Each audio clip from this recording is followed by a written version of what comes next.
The Running Away of Chester. Chester did the chores with unusual vim that night. His lips were set, and there was an air of resolution as plainly visible on his small freckled face as if it had been stamped there. Mrs. Elwell saw him flying around, and her grim features took on a still grimmer expression. "Chess is mighty lively tonight," she muttered.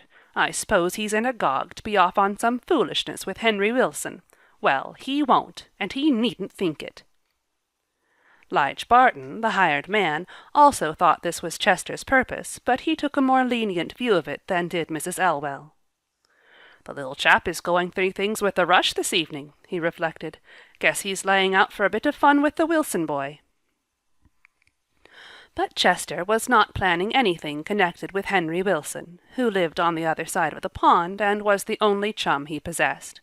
After the chores were done, he lingered a little while around the barns, getting his courage keyed up to the necessary pitch. Chester Stevens was an orphan without kith or kin in the world, unless his father's stepsister, Mrs. Harriet Elwell, could be called so.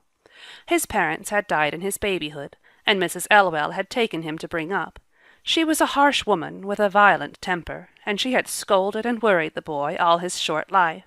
Upton people said it was a shame, but nobody felt called upon to interfere.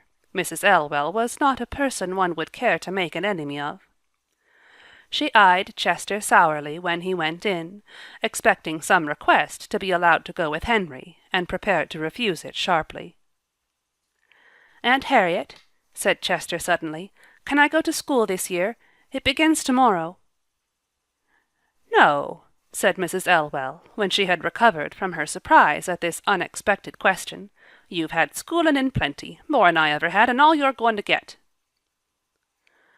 "But, Aunt Harriet," persisted Chester, his face flushed with earnestness, "I'm nearly 13, and I can barely read and write a little. The other boys are ever so far ahead of me. I don't know anything." "You know enough to be disrespectful," exclaimed Mrs. Elwell. "I suppose you want to go to school to idle away your time as you do at home, lazy good-for-nothing that you are." Chester thought of the drudgery that had been his portion all his life. He resented being called lazy when he was willing enough to work, but he made one more appeal. "If you'll let me go to school this year, I'll work twice as hard out of school to make up for it. Indeed I will.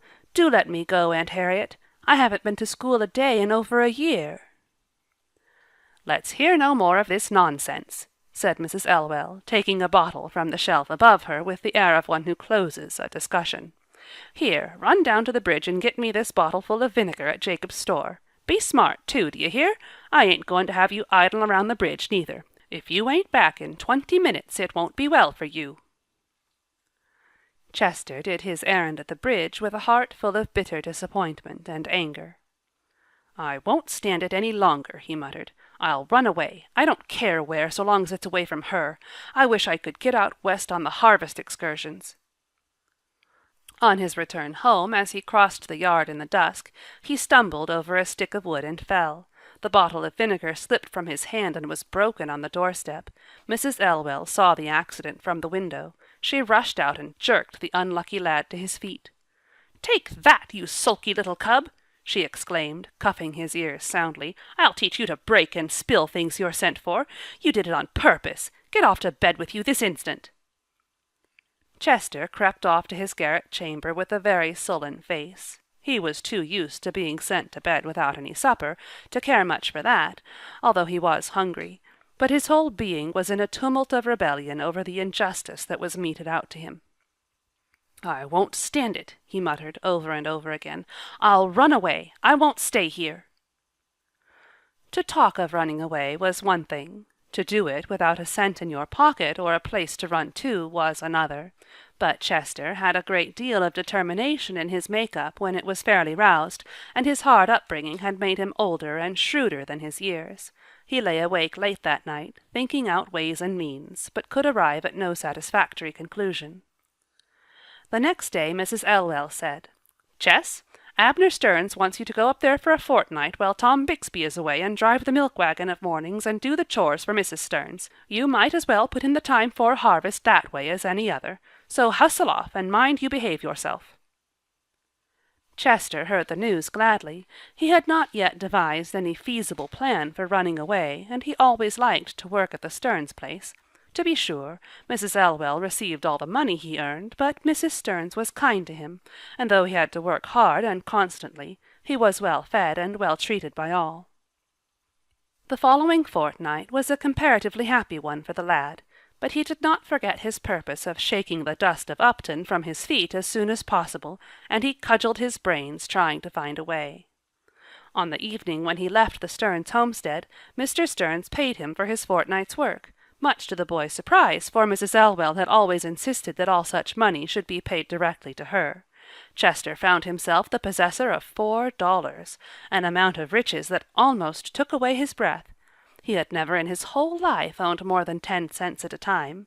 As he tramped along the road home, he kept his hand in his pocket, holding fast to the money, as if he feared it would otherwise dissolve into thin air. His mind was firmly made up. He would run away once and for all. This money was rightly his. He'd earned every cent of it. It would surely last him until he found employment elsewhere. At any rate, he would go, and even if he starved, he would never come back to Aunt Harriet's. When he reached home, he found Mrs. Elwell in an unusual state of worry. Lige had given warning, and this on the verge of harvest. "Did Stearns say anything about coming down tomorrow to pay me for your work?" she asked. "No, ma'am. He didn't say a word about it," said Chester boldly. "Well, I hope he will. Take yourself off to bed, Chess. I'm sick of seeing you standing there, on one foot or t'other, like a gander." Chester had been shifting about uneasily. He realized that, if his project did not miscarry, he would not see his aunt again, and his heart softened to her. Harsh as she was the only protector he had ever known, and the boy had a vague wish to carry away with him some kindly word or look from her. Such, however, was not forthcoming, and Chester obeyed her command and took himself off to the garret. Here he sat down and reflected on his plans.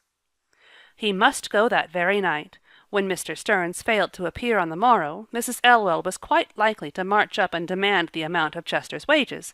It would all come out then, and he would lose his money, besides, no doubt, getting severely punished into the bargain. His preparations did not take long. He had nothing to carry with him. The only decent suit of clothes he possessed was his well-worn Sunday one. This he put on, carefully stowing away in his pocket the precious $4.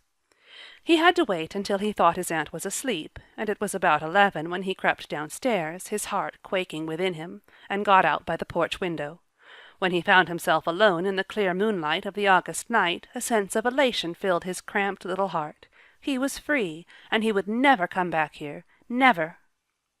"Wished I could have seen Henry to say good-bye to him, though," he muttered, with a wistful glance at the big house across the pond, where the unconscious Henry was sleeping soundly, with never a thought of moonlight flittings for anyone in his curly head. Chester meant to walk to Roxbury Station 10 miles away. Nobody knew him there, and he could catch the morning train. Late as it was, he kept to fields and wood roads, lest he might be seen and recognized. It was 3 o'clock when he reached Roxbury, and he knew the train did not pass through until 6. With the serenity of a philosopher who is starting out to win his way in the world and means to make the best of things, Chester curled himself up in the hollow space of a big lumber pile behind the station, and so tired was he that he fell soundly asleep in a few minutes. Chester was awakened by the shriek of the express at the last crossing before the station.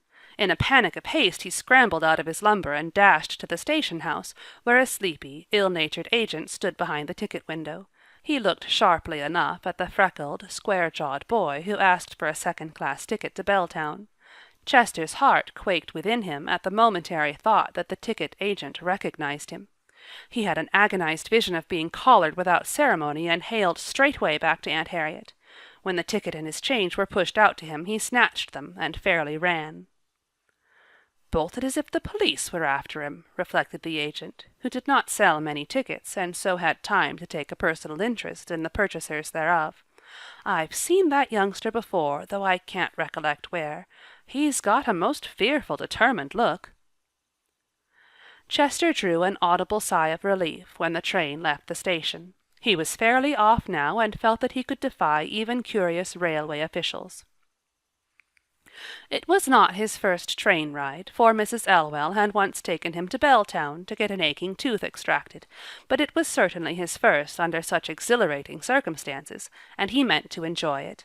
To be sure, he was very hungry, but that, he reflected, was only what he would probably be many times before he made his fortune, and it was just as well to get used to it. Meanwhile it behooved him to keep his eyes open. On the road from Roxbury to Belltown there was not much to be seen that morning that Chester did not see. The train reached Belltown about noon. He did not mean to stop long there, it was too near Upton. From the conductor on the train he found that a boat left Belltown for Montrose at 2 in the afternoon. Montrose was 100 miles from Upton, and Chester thought he would be safe there. To Montrose, accordingly, he decided to go, but the first thing was to get some dinner. He went into a grocery store and bought some crackers and a bit of cheese. He had somewhere picked up the idea that crackers and cheese were about as economical food as you could find for adventurous youths starting out on small capital. He found his way to the only public square Belltown boasted, and munched his food hungrily on a bench under the trees. He would go to Montrose and there find something to do. Later he would gradually work his way out west, where there was more room for an ambitious small boy to expand and grow. Chester dreamed some dazzling dreams as he sat there on the bench under the Belltown chestnuts. Passers-by, if they noticed him at all, saw merely a rather small, poorly clad boy with a great many freckles, a square jaw, and shrewd, level-gazing grey eyes. But this same lad was mapping out a very brilliant future for himself as people passed him heedlessly by. He would go out west, somehow or other, some time or other, and make a fortune. Then, perhaps, he would go back to Upton for a visit and shine in his splendor before all his old neighbors. It all seemed very easy and alluring. Sitting there in the quiet little Belltown square, Chester, you see, possessed imagination. That, together with the crackers and cheese, so cheered him up that he felt ready for anything. He was aroused from a dream of passing Aunt Harriet by in lofty scorn and a glittering carriage, by the shrill whistle of the boat. Chester pocketed his remaining crackers and cheese, and his visions also, and was once more his alert, wide-awake self. He had inquired the way to the wharf from the grocer, so he found no difficulty in reaching it. When the boat steamed down the muddy little river, Chester was on board of her. He was glad to be out of Belltown, for he was anything but sure that he would not encounter some Upton people as long as he was in it. They often went to Belltown on business, but never to Montrose. There were not many passengers on the boat, and Chester scrutinized them all so sharply in turn that he could have sworn to each and every one of them for years afterward, had it been necessary. The one he liked best was a middle-aged lady who sat just before him on the opposite side of the deck. She was plump and motherly-looking, with a fresh, rosy face and beaming blue eyes. "If I was looking for anyone to adopt me, I'd pick her," said Chester to himself. The more he looked at her, the better he liked her. He labeled her in his mind as the nice, rosy lady. The nice, rosy lady noticed Chester staring at her after a while. She smiled promptly at him, a smile that seemed fairly to irradiate her round face, and then began fumbling in an old-fashioned reticule she carried, from which she presently extracted a chubby little paper bag. "If you like candy, little boy," she said to Chester, "here is some of my sugar taffy for you." Chester did not exactly like being called a little boy, but her voice and smile were irresistible and won his heart straight away. He took the candy with a shy, "Thank you, ma'am," and sat holding it in his hand. "Eat it," commanded the rosy lady authoritatively. "That is what taffy is for, you know." So Chester ate it. It was the most delicious thing he had ever tasted in his life, and filled a void which even the crackers and cheese had left vacant. The rosy lady watched every mouthful he ate as if she enjoyed it more than he did. When he had finished the taffy, she smiled one of her sociable smiles again and said, "Well, what do you think of it?" "It's the nicest taffy I ever ate," answered Chester enthusiastically, as if he were a connoisseur of all kinds of taffies. The rosy lady nodded, well pleased. "That is just what everyone says about my sugar taffy. Nobody up our way can match it. though goodness knows they try hard enough. My great-grandmother invented the recipe herself, and it has been in our family ever since. I'm real glad you liked it." She smiled at him again, as if his appreciation of her taffy was a bond of good fellowship between them. She did not know it, but nevertheless she was filling the heart of a desperate small boy, who had run away from home, with hope and encouragement and self-reliance. If there were such kind folks as this in the world, why, he would get along all right.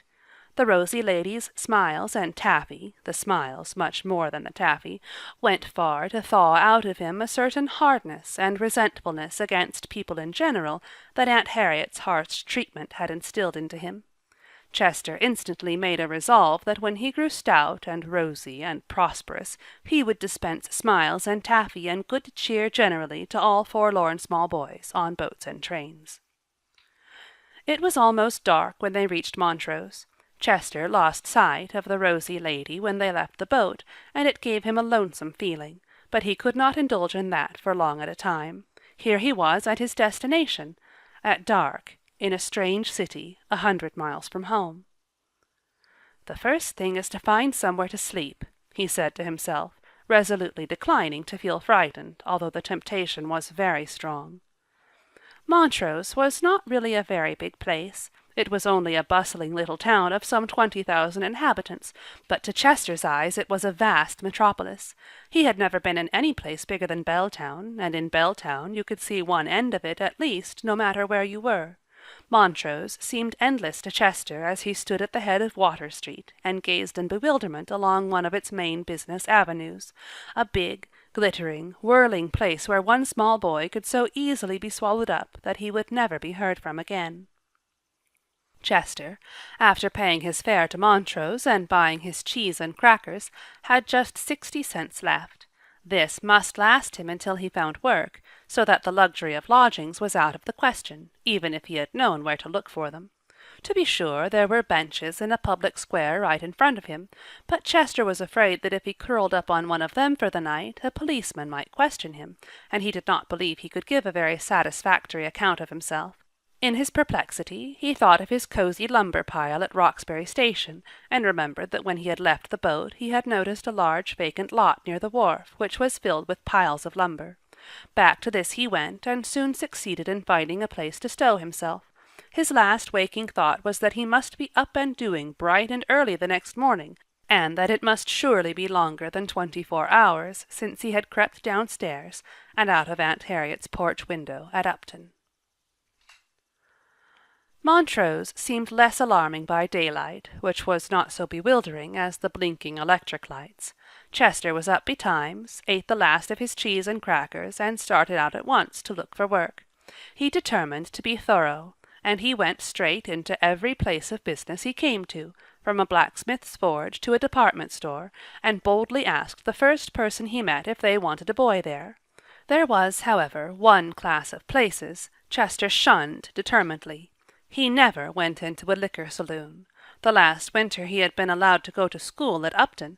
His teacher had been a pale, patient little woman who hated the liquor traffic with all her heart. She herself had suffered bitterly through it, and she instilled into her pupils a thorough aversion to it. Chester would have chosen death by starvation before he would have sought for employment in a liquor saloon. But there certainly did not seem room for him anywhere else. Nobody wanted a boy. The answer to his question was invariably no.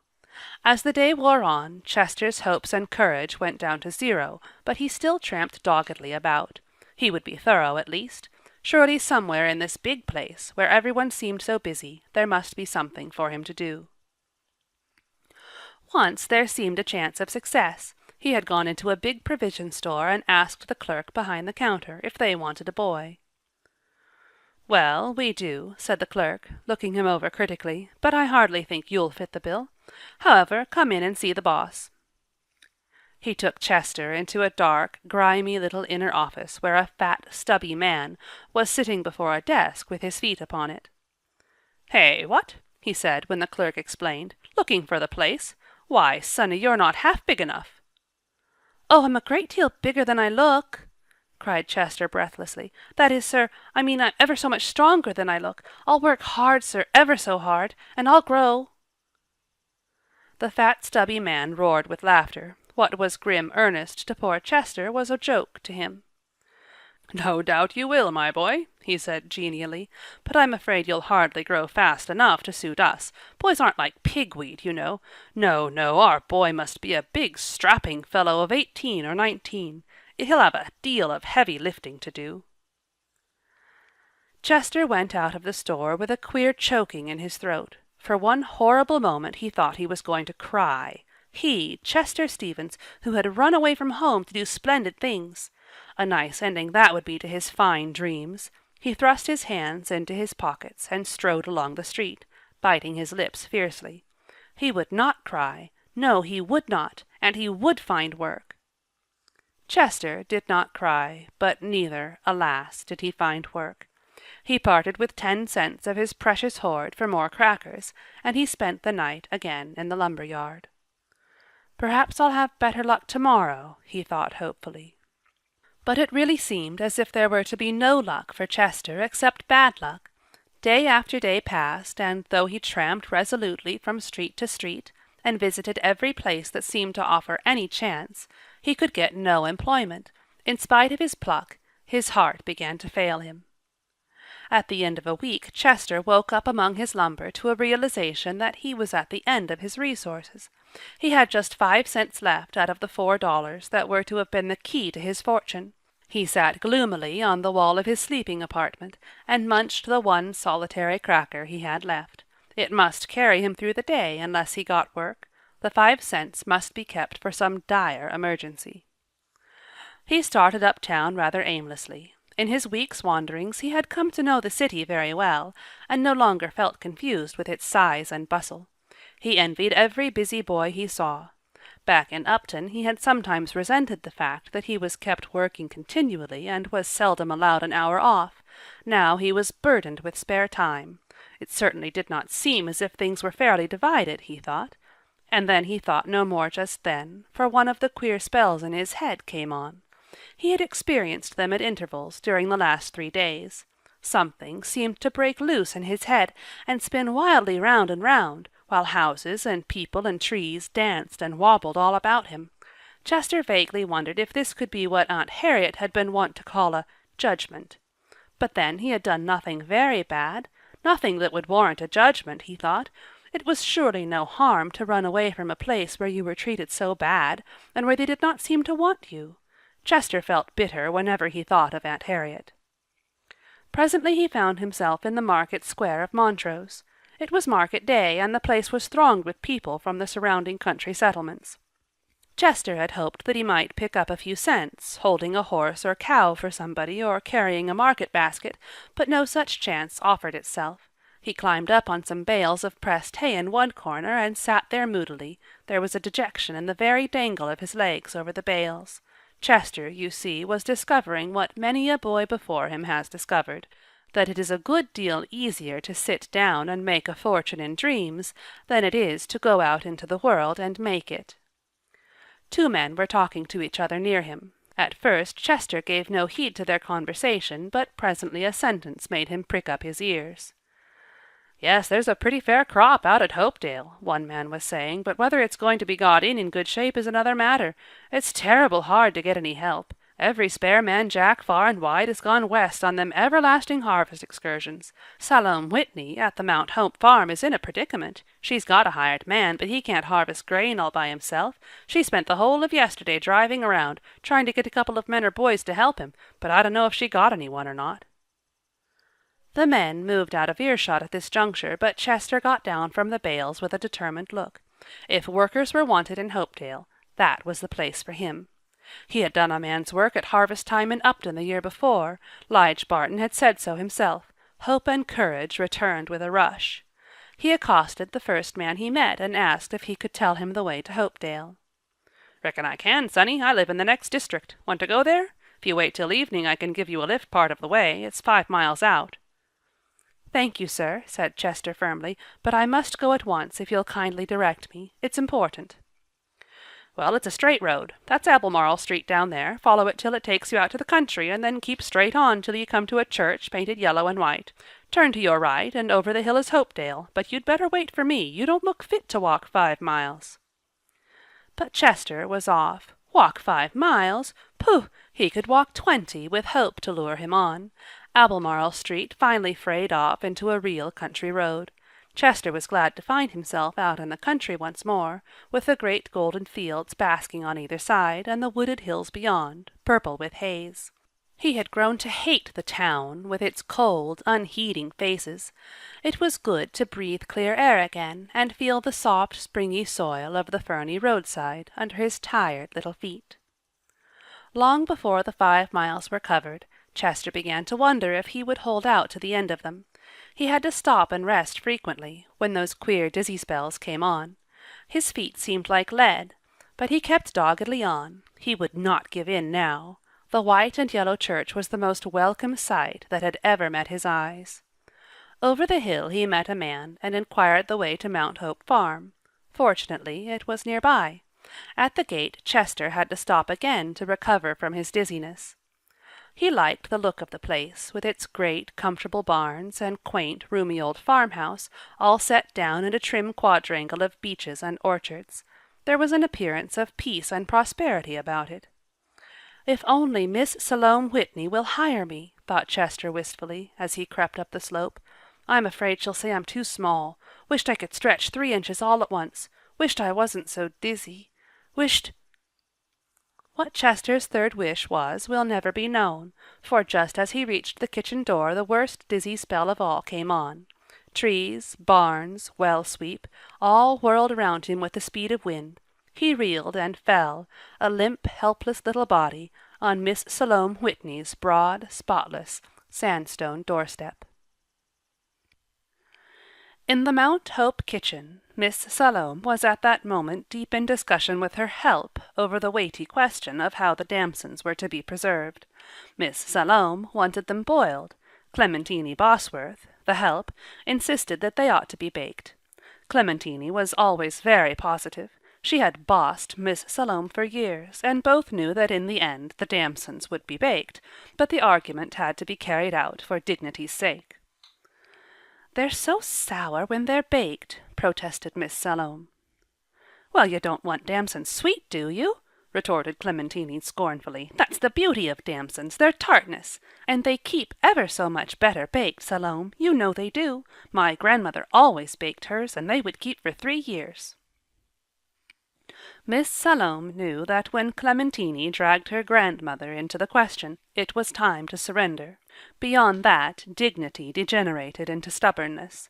It would be useless to say that she did not want to keep her damsons for 3 years, and that she was content to eat them up and trust to Providence for the next year's supply.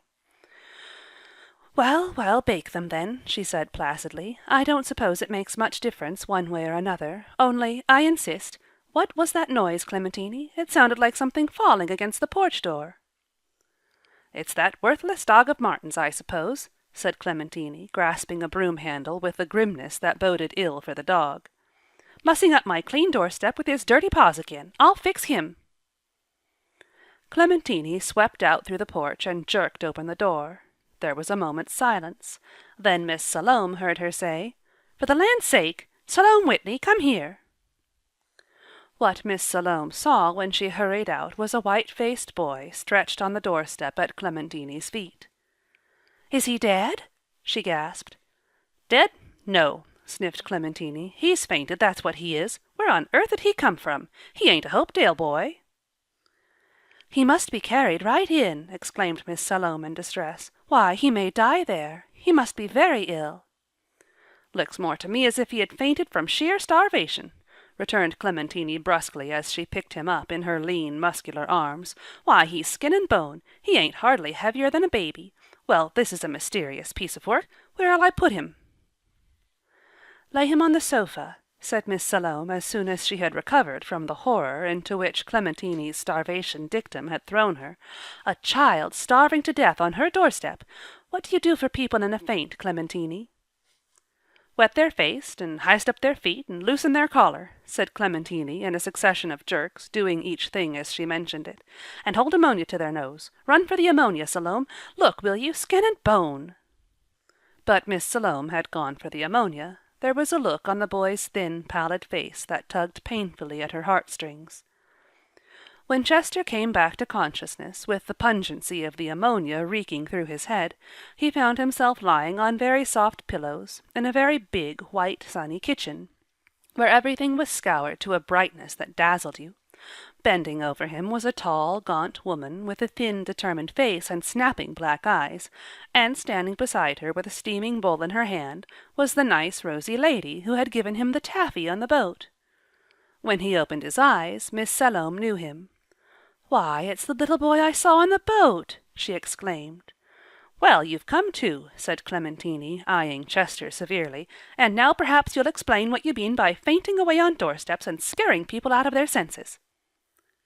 Chester thought that this must be the mistress of Mount Hope Farm, and hastened to propitiate her. "I'm sorry," he faltered feebly. "I didn't mean to. "You're not to do any talking until you've had something to eat," snapped Clementine inconsistently. "Here, open your mouth and take this broth. Pretty doings, I say." Clementine spoke as sharply as Aunt Harriet had ever done, but somehow or other Chester did not feel afraid of her and her black eyes. She sat down by his side and fed him from the bowl of hot broth with a deft gentleness oddly in contrast with her grim expression. Chester thought he had never in all his life tasted anything so good as that broth. The boy was really almost starved. He drank every drop of it. Clementine gave a grunt of satisfaction as she handed the empty bowl and spoon to the silent, smiling Miss Salome. "Now, who are you and what do you want?" she said. Chester had been expecting this question, and while coming along the Hopedale road he had thought out an answer to it. He began now, speaking the words slowly and gaspingly, as if reciting a hastily learned lesson. "My name is Chester Benson. I belong to Upton up the country. My folks are dead, and I came to Montrose to look for work. I've been there a week, and I couldn't get anything to do. I heard a man say that you wanted men to help in the harvest, so I came out to see if you'd hire me." In spite of his weakness, Chester's face turned very red before he got to the end of his speech. He was new to deception. To be sure, there was not, strictly speaking, an untrue word in it. As for his name, it was Chester Benson Stevens, but for all that, Chester could not have felt or looked more guilty if he had been telling an out-and-out falsehood at every breath. "Humph!" said Clementine in a dissatisfied tone. "What on earth do you suppose a midget like you can do in the harvest field? And we don't want any more help anyway. We've got enough." Chester grew sick with disappointment, but at this moment Miss Salome spoke up. "No, we haven't, Clementine. We want another hand, and I'll hire you, Chester. That's your name, isn't it? I'll give you good wages, too." "Now, Salome," protested Clementine. But Miss Salome only said, "I've made up my mind, Clementine." Clementine knew that when Miss Salome did make up her mind and announced it in that quiet, very unmistakable tone, she was mistress of the situation and intended to remain so. "Oh, very well," she retorted. "You'll please yourself, Salome, of course. I think it would be wiser to wait until you found out a little more about him." "And have him starving on people's doorsteps in the meantime?" questioned Miss Salome severely. "Well," returned Clementine with the air of one who washes her hands of a doubtful proposition, "don't blame me if you repent of it." By this time Chester had grasped the wonderful fact that his troubles were ended, for a while at least.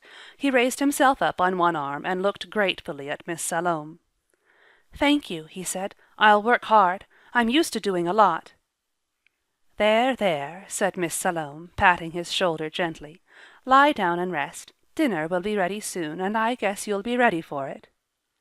To Clementine she added in a low, gentle tone, "There's a look on his face that reminded me of Johnny.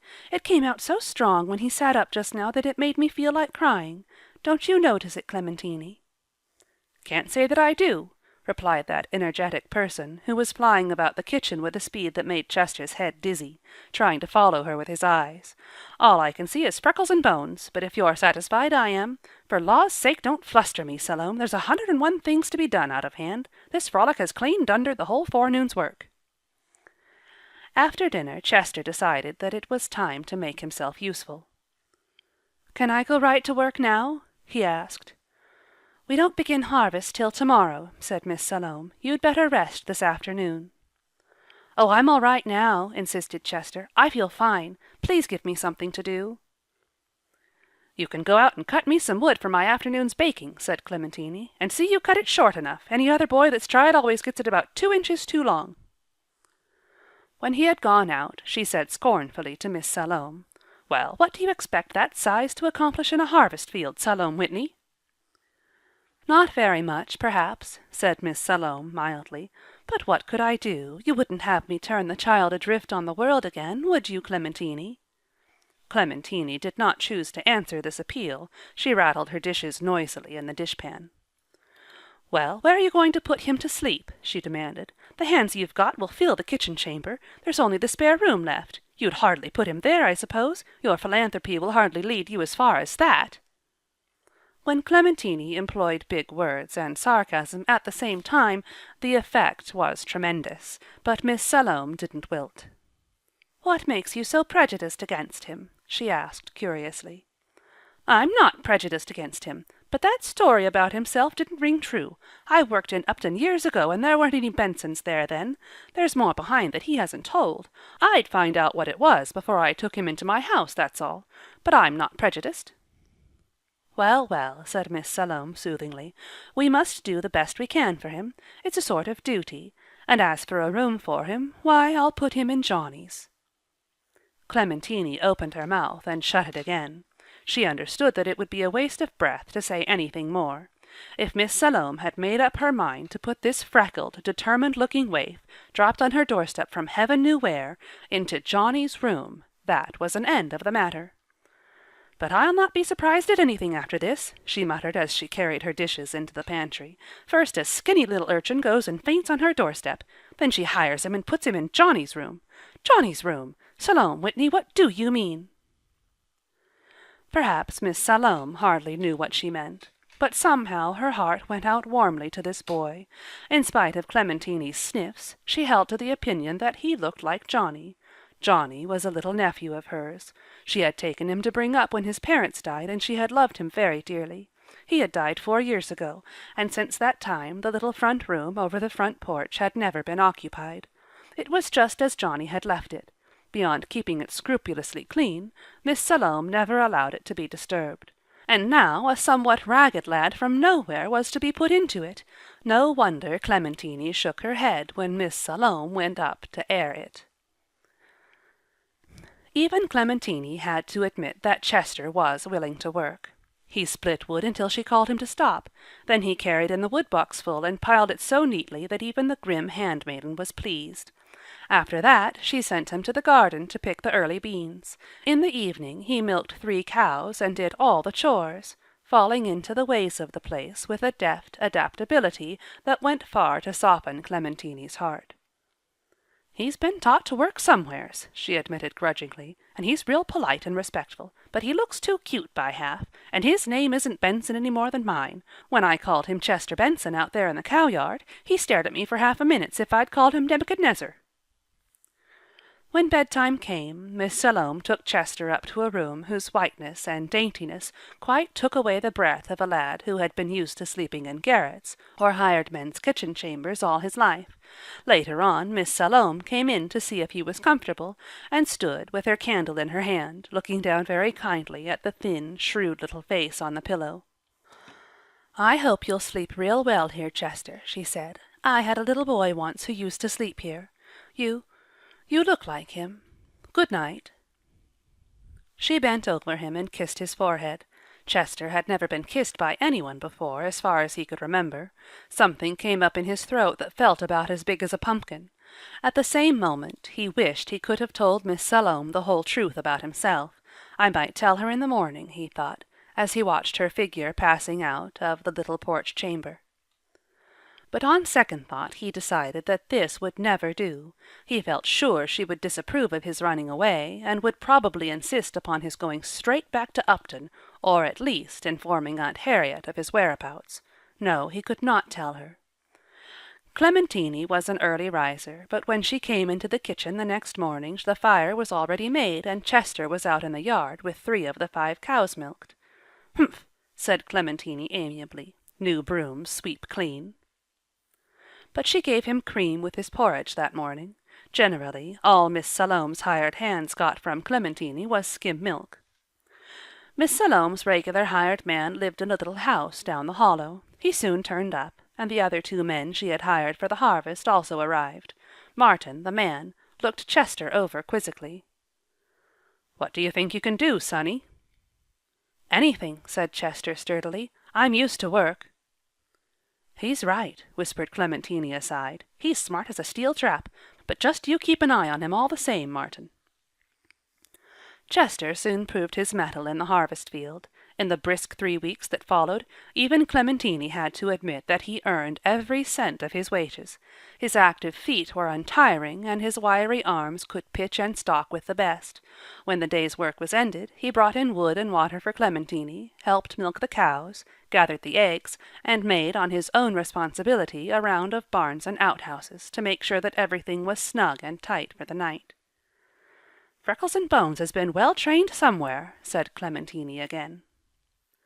It was hardly fair to put the Bones in now, for Chester was growing plump and hearty.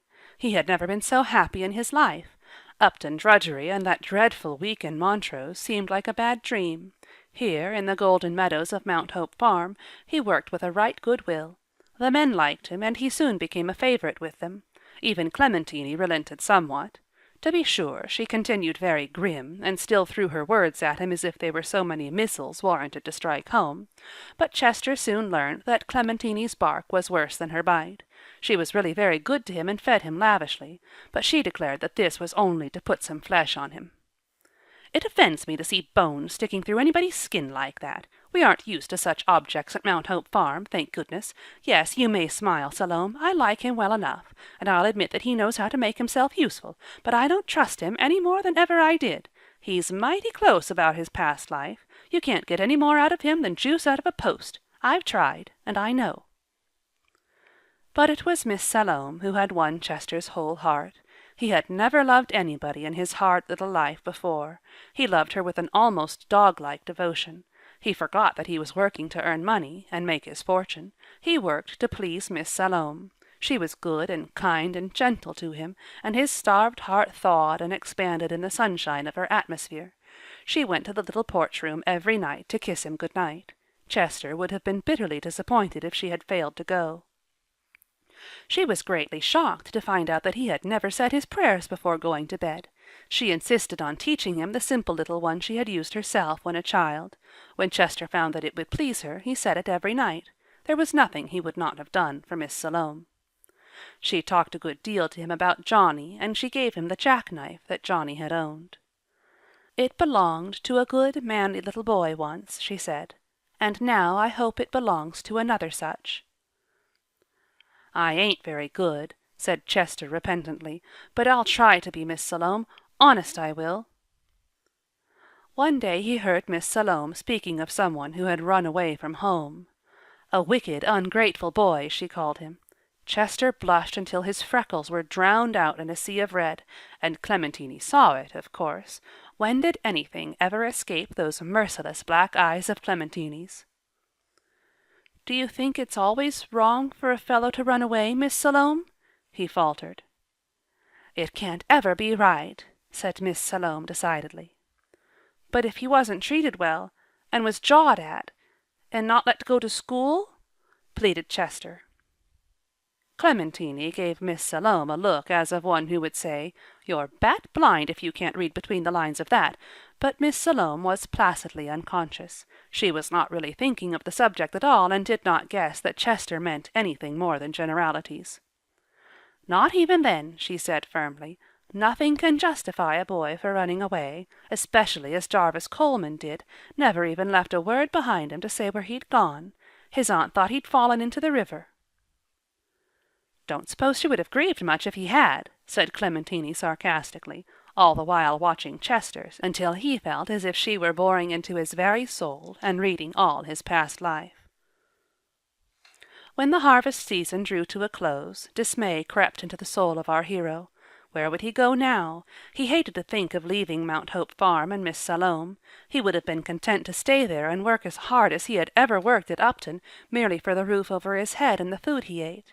The making of a fortune seemed a small thing compared to the privilege of being near Miss Salome. "But I suppose I must just up and go," he muttered dolefully. One day Miss Salome had a conference with Clementine.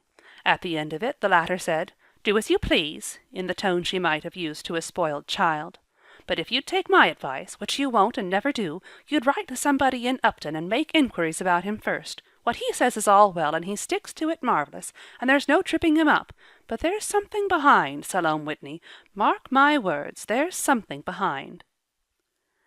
"He looks so like Johnny," said Miss Salome wistfully. "And I suppose you think that covers a multitude of sins," said Clementine contemptuously. On the day when the last load of rustling golden sheaves was carried into the big barn and stowed away in the dusty loft, Miss Salome called Chester into the kitchen. Chester's heart sank as he obeyed the summons. His time was up, and now he was to be paid his wages and sent away. To be sure, Martin had told him that morning that a man in East Hopedale wanted a boy for a spell, and that he, Martin, would see that he got the place if he wanted it, but that did not reconcile him to leaving Mount Hope Farm. Miss Salome was sitting in her favorite sunny corner of the kitchen, and Clementine was flying around with double briskness. The latter's thin lips were tightly set, and disapproval was writ large in every flutter of her calico skirts. "Chester," said Miss Salome kindly, "your time is up today." Chester nodded. For a moment he felt as he had felt when he left the provision store in Montrose, but he would not let Clementine see him cry. Somehow he would not have minded Miss Salome. "What are you thinking of doing now?" Miss Salome went on. "There's a man at East Hopedale wants a boy," said Chester, "and Martin says he thinks I'll suit."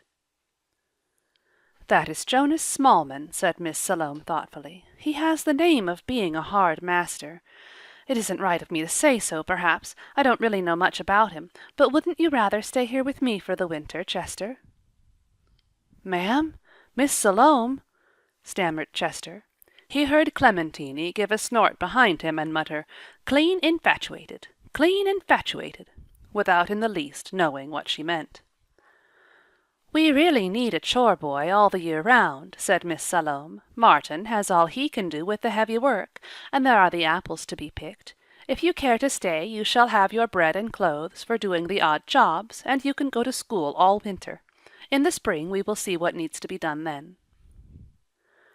If he would care to stay! Chester could have laughed aloud. His eyes were shining with joy as he replied, "Oh, Miss Salome, I'll be so glad to stay. I didn't want to go away. I'll try to do everything you want me to do. I'll work ever so hard." "Humph!"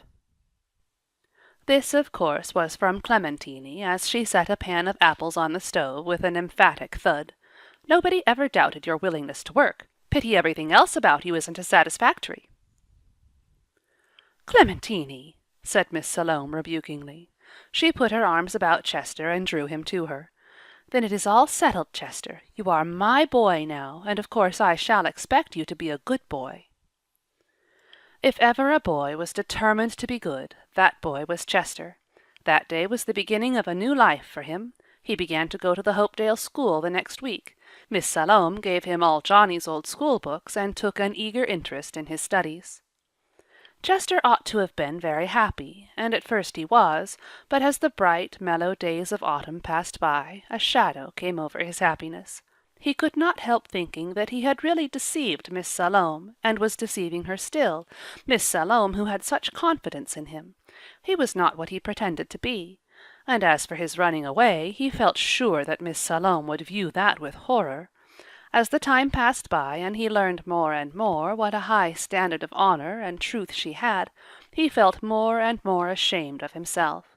When she looked at him with her clear, trustful blue eyes, Chester felt as guilty as if he had systematically deceived her with intent to do harm.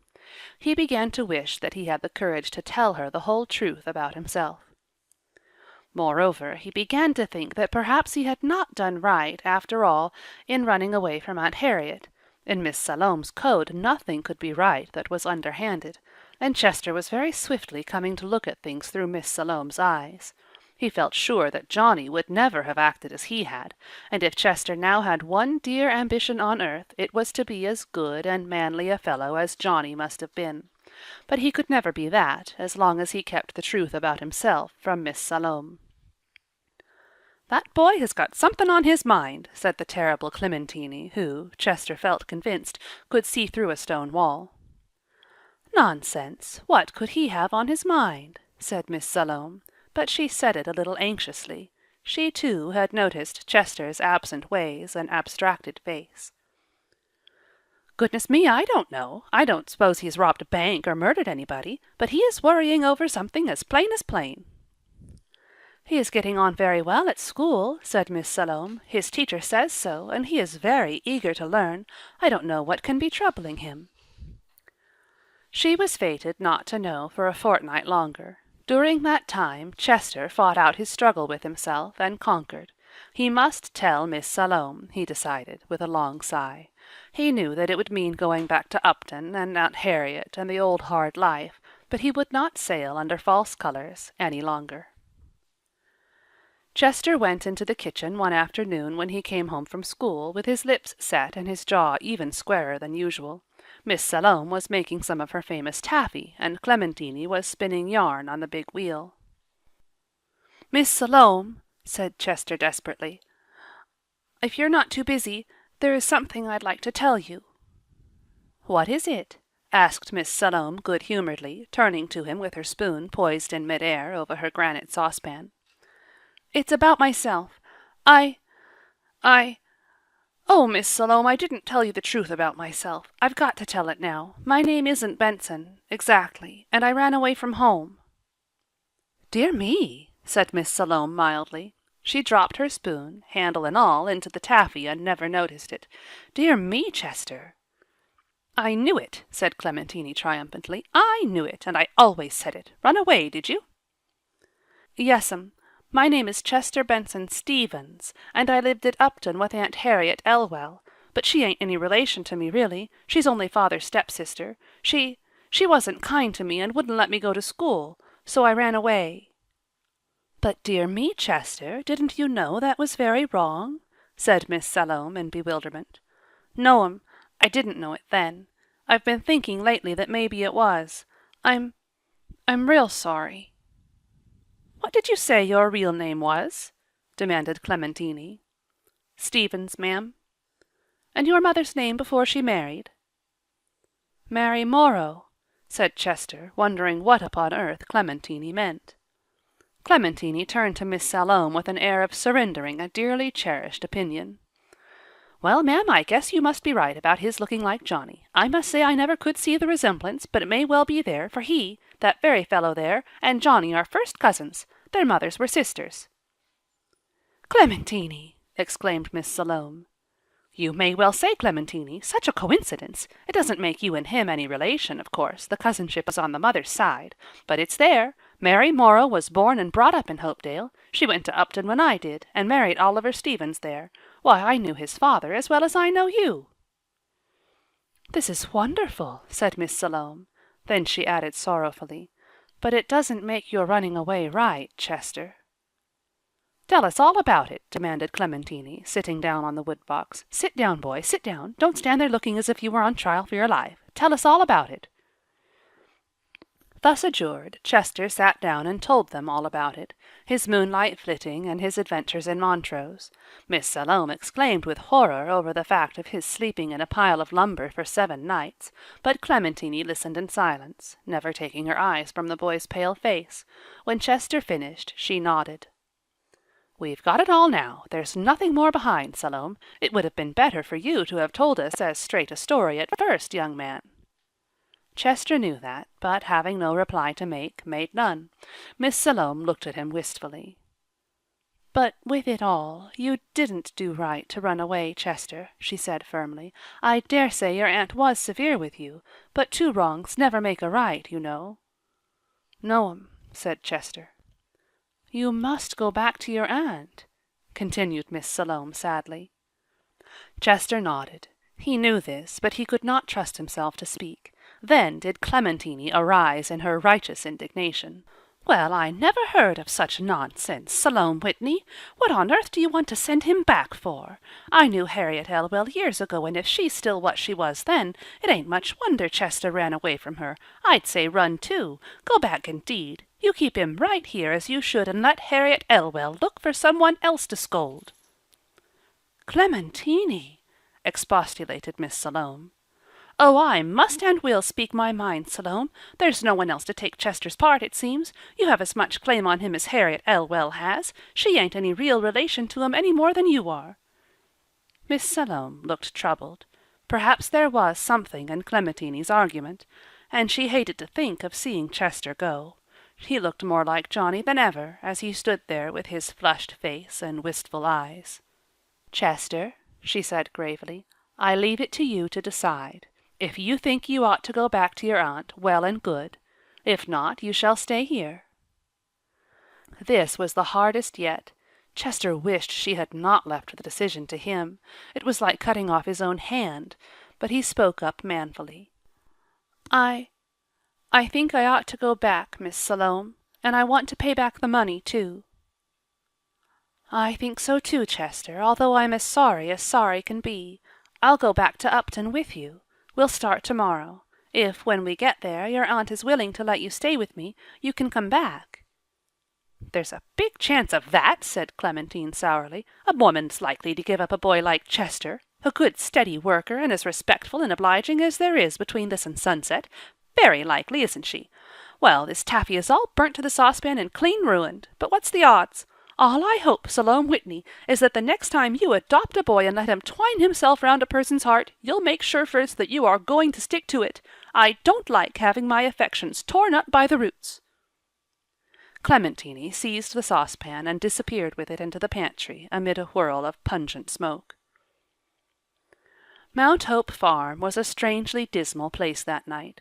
Miss Salome sighed heavily and often as she made her preparations for the morrow's journey. Clementine stalked about with her grim face grimmer than ever. As for Chester, when he went to bed that night in the little porch chamber, he cried heartily into his pillows. He didn't care for pride any longer. He just cried and didn't even pretend he wasn't crying when Miss Salome came in to sit by him a little while and talk to him. That talk comforted Chester. He realized that, come what might, he would always have a good friend in Miss Salome, aye, and in Clementine too. Chester never knew it, but after he had fallen asleep, with the tears still glistening on his brown cheeks, Clementine tiptoed silently in with a candle in her hand and bent over him with an expression of almost maternal tenderness on her face.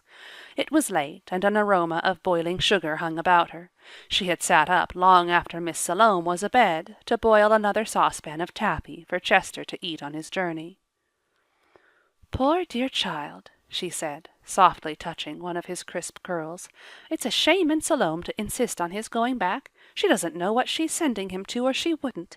He didn't say much against his aunt, and Salome thinks she was only just a little bit cranky, but I could guess." Early in the morning Miss Salome and Chester started. They were to drive to Montrose, leave their team there, and take the boat for Belltown. Chester bade farewell to the porch chamber, and the long white kitchen, and the friendly barns, with a full heart. When he climbed into the wagon, Clementine put a big bagful of taffy into his hands. "Good-bye, Chester," she said, "and remember, you've always got a friend in me, anyhow." Then Clementine went back to the kitchen and cried. Good, rough-spoken, tender-hearted Clementine sat down and cried. It was an ideal day for traveling, crisp, clear, and sunny, but neither Chester nor Miss Salome was in a mood for enjoyment. Back over Chester's runaway route they went, and reached Belltown on the boat that evening. They stayed in Belltown overnight, and in the morning took the train to Roxbury Station. Here Miss Salome hired a team from the storekeeper and drove out to Upton. Chester felt his heart sink as they drove into the Elwell yard. How well he knew it! Miss Salome tied her hired nag to the gate-post and took Chester by the hand. They went to the door and knocked. It was opened with a jerk, and Mrs. Elwell stood before them. She had probably seen them from the window, for she uttered no word of surprise at seeing Chester again. Indeed, she said nothing at all, but only stood rigidly before them. Dear me, what a disagreeable-looking woman, thought Miss Salome, but she said courteously, "Are you Mrs. Elwell?" "I am," said that lady forbiddingly. "I've brought your nephew home," continued Miss Salome, laying her hand encouragingly on Chester's shrinking shoulder. "I have had him hired for some time on my farm at Hopedale, but I didn't know until yesterday that he had run away from you. When he told me about it, I thought he ought to come straight back and return your $4, and so did he. So I have brought him." "You might have saved yourself the trouble, then," cried Mrs. Elwell shrilly. Her black eyes flashed with anger. "I'm done with him, and I don't want the money. Run away when there was work to do, and thinks he can come back now that it's all done in low fall winter, does he? He shall never enter my house again." "That he shall not!" cried Miss Salome, at last finding her tongue. Her gentle nature was grievously stirred by the heartlessness shown in the face and voice of Mrs. Elwell. "That he shall not!" she cried again. "But he shall not want for a home as long as I have one to give him. Come, Chester, we'll go home." "I wish you well of him," Mrs. Elwell said sarcastically. Miss Salome already repented her angry retort. She was afraid she had been undignified, but she wished for a moment that Clementine was there. Wicked as she feared it was, Miss Salome thought she could have enjoyed a tilt between her ancient handmaid and Mrs. Elwell. "I beg your pardon, Mrs. Elwell, if I have used any intemperate expressions," she said with great dignity. "You provoked me more than was becoming by your remarks. I wish you good morning." Mrs. Elwell slammed the door shut. With her cheeks even more than usually rosy, Miss Salome led Chester down to the gate, untied her horse, and drove out of the yard. Not until they reached the main road did she trust herself to speak to the dazed lad beside her. "What a disagreeable woman!" she ejaculated at last. "I don't wonder you ran away, Chester. I don't indeed. Though, mind you, I don't think it was right, for all that. But I'm gladder than words can say that she wouldn't take you back. You are mine now, and you will stay mine. I want you to call me Aunt Salome after this. Get up, horse. If we can catch that train at Roxbury, we'll be home by night yet." Chester was too happy to speak. He had never felt so glad and grateful in his life before. They got home that night just as the sun was setting redly behind the great maples on the western hill. As they drove into the yard, Clementine's face appeared, gazing at them over the high board fence of the cow-yard. Chester waved his hand at her gleefully. "Lawful heart!" said Clementine. She set down her pail and came out to the lane at a run. She caught Chester as he sprang from the wagon and gave him a hearty hug. "I'm glad clean down to my boot-soles to see you back again," she said. "He's back for good," said Miss Salome. "Chester, you'd better go in and study up your lessons for tomorrow." End of Story 19. The Running Away of Chester.